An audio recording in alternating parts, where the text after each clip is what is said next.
Hi there, this is Shantan, and today we are here in the third edition of the Technology Senate North here in Gurgaon. Today we have another special guest with us, Mr. Arun Goyal, the Director and CIO of Sir Gangaram Hospitals. Hi, sir, how are you? Good.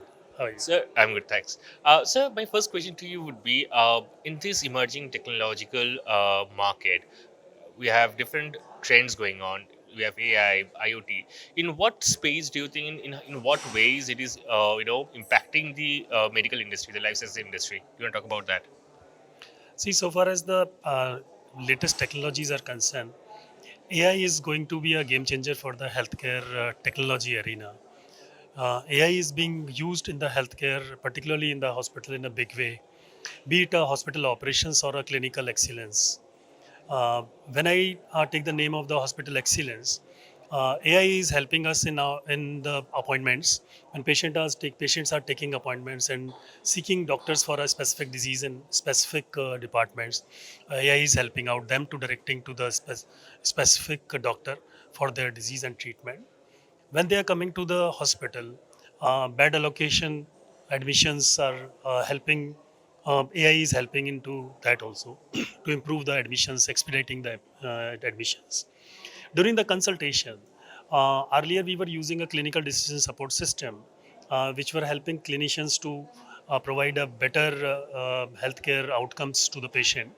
With the help of AI, the clinical decision system support system has become more effective and more proactive and predictive, which is helping doctors to provide a more precise consultation.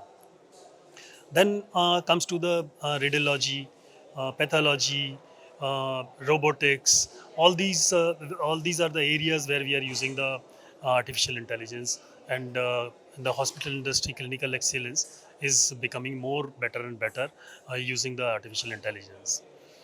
Furthermore, just to name another technology is the virtual reality.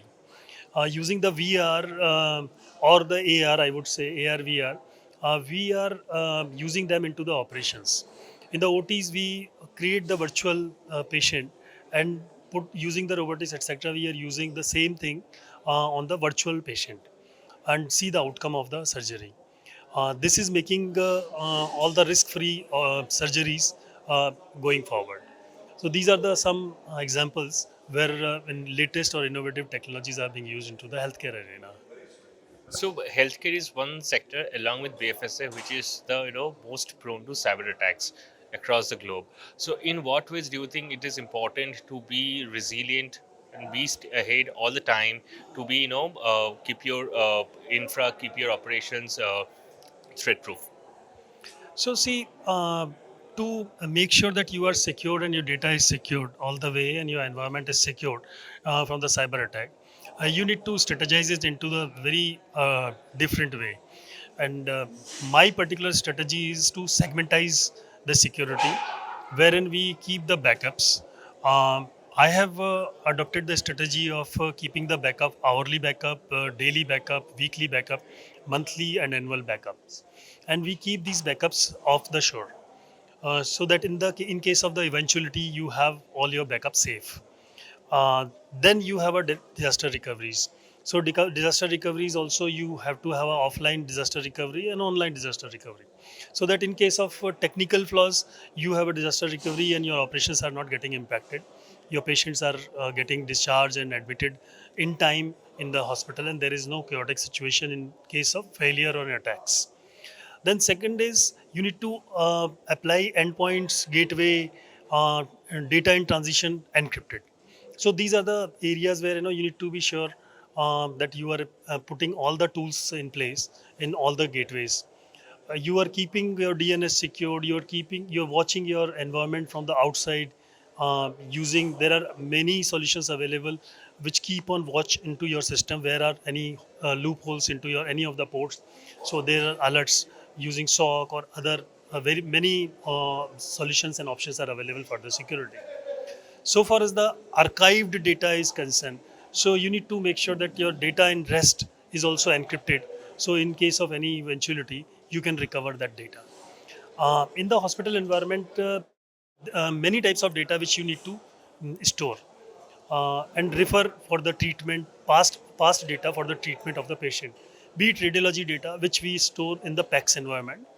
So PACS data is also archived, that we recover, that is encrypted. Pathology data also get archived. We provide a cumulative report to the patients. So patient gets all past 5 reports of every results in our hospital. So that data, if you don't store it appropriately and you lose in any event, you will not be able to provide that data. And that is very critical data for the patient and the clinician also to analyze the treatment, that how the past reports and results were there. So that's the one thing. Then these are the clinical part. If I come to the operation part of it, if you are not able to secure your operational applications, in the event of any attacks, your operation will your admissions will get impacted. Then there will be very chaotic situation. The hospital like ours, we have almost 4 to 5,000 OPDs per day. We have 1,000 bedded hospital, so tentatively 3 to 400 discharges per day. So is that many admissions. So you can understand that on average you have 6,000 lives on stake and getting impacted operationally if your system gets impacted through the cyber attack. So you need to make sure that your operational applications are secured enough and there is a business continuity plan in place. So in case of any attack or any failure, your systems are up running out. Right. And one thing I mentioned about the in consultation part as well, there are AI-based models or AI-based consultations as well in different hospitals across the globe as well. How do you think these, like, if there is any discrepancy in the advices provided by the models or the models used by the doctors in the clinics? So, if there is any inefficiency in that, like there are chances people can be hold someone accountable for that. So, in what ways do you think can be the most responsible use of AI by doctors in clinics? See, when you use any technology, be it AI or any other technology, in healthcare system you need to validate it before you start using it. Um, if you take example of CDSS, where you are using AI, or in the laboratories where you are using AI and you are providing the pathology results, or you are providing clinical decisions to the patient using the AI, um, at the end of day, the clinician has to verify what is the result and what is the outcome. Uh, the if results would be more efficient, which will be suggestive to the clinician, but clinician has to decide whether this is correct decision or not. So accountability lies with the clinician at the end of day. You cannot 100% rely on the technology to provide any clinical decision to the patient. Thank you so much, sir. Thanks for joining us over here. Thank you.